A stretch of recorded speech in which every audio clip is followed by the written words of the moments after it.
they're gone. They're gone. Ollie! Good stuff, cheap! It's Christmas time again at Carolina Pottery. Shop and save on our variety of decorating themes. From traditional to whimsical, we've got the style you need with hundreds of value-priced products to choose from. Visit carolinapottery.com or a store near you. Fly direct to Washington, D.C. from Augusta Regional Airport. Air headlines on News Channel 6, brought to you by Jamie Casino Injury Attorneys. Yesterday we had a taste of spring, but that won't be the case today and over the weekend. We have cool air back in place with cloudy skies and some chances of rain. Stay with us for all the details. Coming up on Good Morning Augusta, playing for the state title, the Thompson High School Bulldogs get a special send-off from the community. Also ahead, fighting inflation in Georgia, how Governor Brian Kemp wants to bring down those high prices. And getting justice for veterans of Camp Lejeune. We'll hear from one man affected by toxic water from the camp. Live from Television Park, this is Good Morning Augusta on Wjbf News Channel 6. Hi there, everyone, and welcome to Good Morning Augusta. Thanks so much for joining us today. I'm Mary Morrison. We do want to begin with this news this morning, and our coverage, you can count on, starts with in Atlanta, where the Swainsboro Tigers finished the season up as state runner-up last night. The Tigers falling to Prince Avenue Christian 52-34 in the Georgia High School Class 1A state championship game. North Carolina commitment to Ty Adams led Swainsboro with 250 yards rushing and 4 touchdowns. We'll have much more highlights and reaction from last night's game coming up in your morning sports. Well, happening today, another team from the area will play for a state title, the Thompson Bulldogs. Before the team left for Atlanta yesterday, the community came out to send off the team in a big way. News Channel 6's Nikita Dennis has the story. The biggest thing is we got to treat it like it's the last game. I told our seniors that. We had our last practice yesterday. But it's still a football game. You're still going to get those 48 minutes. School staff and students sent the Thompson Bulldogs off to Atlanta for its state championship game Friday. With a big pep rally and a parade bringing on the school spirit. The school is also selling merch to raise money for the team while teaching a valuable lesson to students. But we just don't have an opportunity here in our local community that offers specific Thompson Bulldogs spiritwear. And so for that reason, we offer it and we have the ability to teach hands-on project learning with the students. Head football coach Michael Youngblood says though his team has had a long season, he wants them to cherish the moment, especially graduating seniors on the team. You only get this one shot.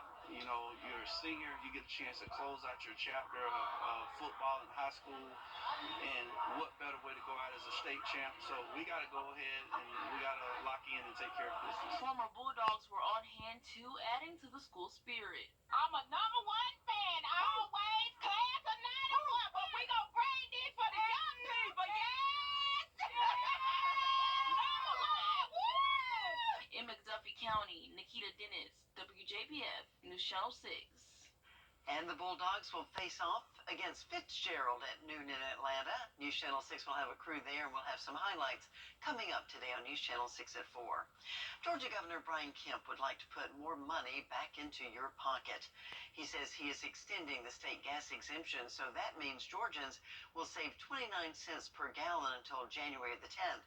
Also expect to pay less in property taxes. Georgians can also expect some money back if you're a homeowner, $250 if single, $500 if you file jointly. But we do have one-time money that we want to help Georgians where they're also getting hit in the wallet, and that is on rising property taxes. That's something that I heard when I traveled all across the state. So as we go into the session, we're going to ratify what we've done on the gas tax suspension, help Georgians be able to take advantage of that through the holidays and get into the new year. And then we're going to do the tax refund. So we'll have $1 billion going back to the people that sent it to us. State lawmakers will return to Atlanta for the 2023 legislative session on January the 9th. The Senate runoff may be over in Augusta. With candidates, it's possible a runoff will be needed on January the 17th, meaning 3 more weeks of early voting. Happening Starting today, Alex Murdaugh will be back in a South Carolina courtroom. This as prosecutors are responding to Murdaugh's request for a motive in the murders of his wife and son. State prosecutors say Murdaugh's financial crimes are motive enough for him to have committed the killings. The South Carolina Attorney General's office says Murdaugh was the only person with a true motive to kill. They say Murdaugh has substantial debts which were about to come to light at the time of the murders. The Burke County Sheriff's Office is offering a reward for information on two suspects wanted for murder. Juwandre Kelly and Jordan Perkins are suspects in a murder that occurred in Girard back in July. Burke County is offering a cash reward of $10,000 for information on the two men's whereabouts. If you have any information on Kelly or Perkins, please contact the Burke County authorities. It is 6 after the hour. Time for your weather on the 6s. Let's go back over to Jenna. Hi, Jenna. Hi, Mary. Well, definitely not feeling like a December morning with these temperatures. We're in the upper 50s through mid 60s across the CSRA. 61 in Aiken, Saluda, waking up to 59, 58 in Augusta, 56 in Gibson, 54 in Millen, and 61 in Bamberg. So definitely more so on the mild side today, and the fog really isn't too bad, at least compared to how it was over the past couple of days. We're seeing visibility down to 4 to 6 miles.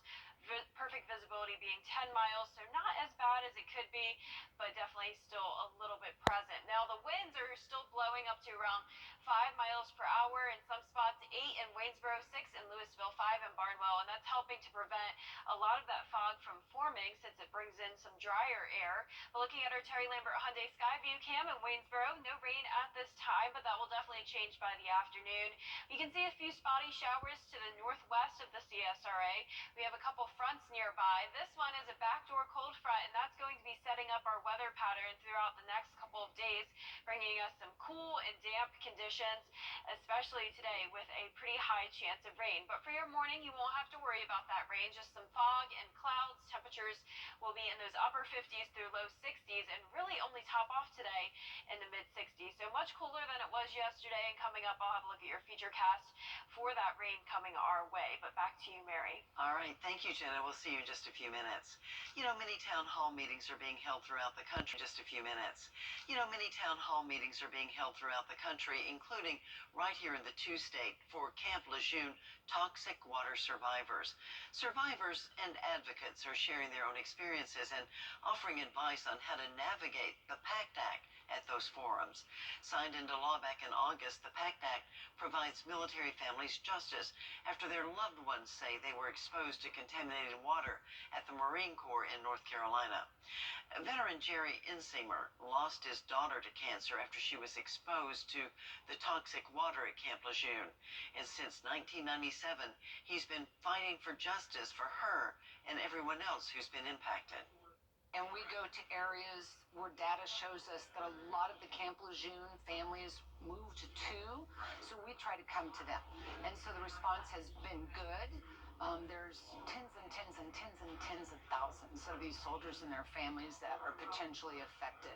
But they are coming out, and they are definitely getting involved. What's missing is having the process of how these things are going to advance and go through the judicial system, and no other law firm is providing them with that information.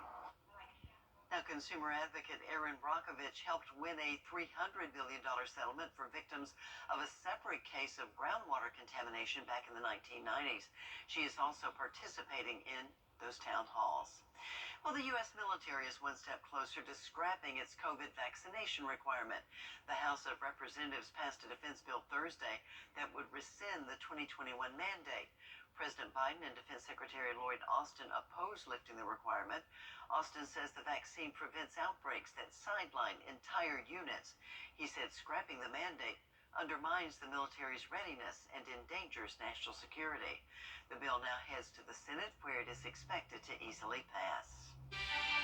Still ahead on News Channel 6 this morning, It is going to be another cloudy day with some scattered showers and much cooler temperatures persisting through the weekend. I'll have more details coming up. Well, former President Trump's office, the Department of Justice, wants to hold that office in contempt for failing to comply with its investigation into classified documents. According to the Washington Post, the request centers around the Trump team's refusal to designate a custodian of records and turn over all classified documents in a timely manner. Trump's legal team says they've been cooperative and transparent, but just before Thanksgiving, they provided 2 more documents the government had requested. A hearing on the motion is set for today. The bill protecting same-sex marriage now heads to President Biden's desk. The House of Representatives gave final approval of the Respect for Marriage Act yesterday. The new federal law also will protect interracial unions by requiring states to recognize legal marriages regardless of sex, race, ethnicity, or national origin. Time now for that school day forecast. Let's check in with Jenna. Jenna? Well, Mary, not too bad this morning temperature-wise. We're waking up in the upper 50s and low 60s. There's a few areas of patchy fog and cloud cover, and by this afternoon, pretty cloudy outside, along with some scattered light rain showers. Coming up, I'll have your full forecast. Stay with us. Holidays from the Gerald Jones family.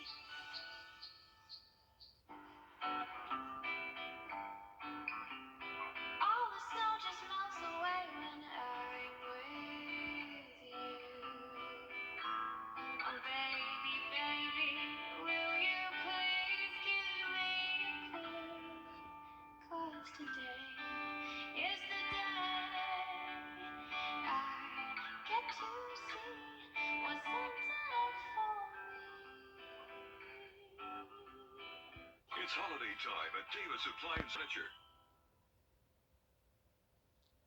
Now, your most accurate forecast with WJBF Live 5 for 6. Not a bad start to this Friday morning. You're taking a live look at our Terry Lambert Hyundai Skyview cam over at the Momentum Center. Just clouds we're dealing with right now. Temperatures aren't bad at all. Upper 50s in Augusta, cloudy skies, dew point of 58 degrees, and visibility is down to 6 miles. So we're seeing some patchy fog, but not nearly as bad as it has been over the past couple of days. And temperatures are definitely pretty mild, so you don't need to bundle up when headed out the door. 61 in Washington, Lincolnton, 63 now in Evans. Allendale waking up to 59, 60 in Waynesboro, and 58 over in Gibson and Thompson. As I mentioned, visibility really not too bad. Worst fog conditions are to our south and north. We're really just seeing anywhere between 4 to 6 miles for that visibility, but nothing like what it was yesterday where there was 0 miles. Now looking at satellite and radar, just the cloud cover, no rain to worry about just yet. We are watching this front though. This is a backdoor cold front, and that's going to bring us some showers today along with some cooler air.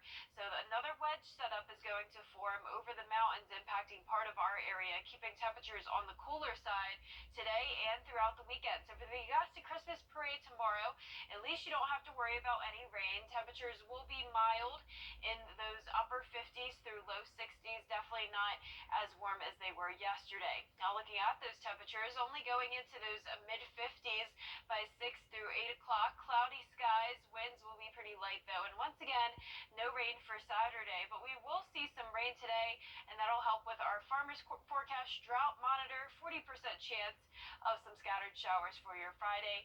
That 40% chance returns for Sunday as well. Then we'll be briefly drying out Monday and Tuesday, and another stronger front will move in on Wednesday into Thursday, bringing potentially some heavy rain and some storms. Now as for the temperatures, not a huge variety this week. We'll be staying anywhere from 65 to 59 degrees, so right around average, bringing us back on track with what we typically see for December.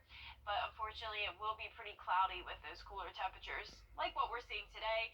At 8 o'clock today, pretty cloudy, still some fog around as well, and then by around the 2 o'clock hour, we could see some heavy downpours. However, I expect most of this rain to be pretty light and scattered across the area, so overall, not a lot of accumulation here, mostly under half an inch. And as we go into the overnight hours, we will still see some spotty showers, but most of this will be clearing up by the time everyone wakes up on Saturday morning, and just the clouds to deal with on Saturday. No rain in the forecast, but that changes once again on Sunday. We'll have another system come in from the west. This will bring another line of showers throughout the day on Sunday. And then once again, we will see rain on a Wednesday and Thursday. But for today, still warm down in Sandersville over until Sylvania, upper 60s and 70s. Upper 50s, though, up in Saluda. They'll be really feeling that effect from the wedge. And Augusta right in between at 65, 62 in Aiken. And for tonight, we'll be seeing upper 40s and low 50s. And over the next 10 days, keeping those rain chances and clouds over the weekend. Unfortunately, mostly cloudy Monday and Tuesday as well, but a bit of a break from the rain.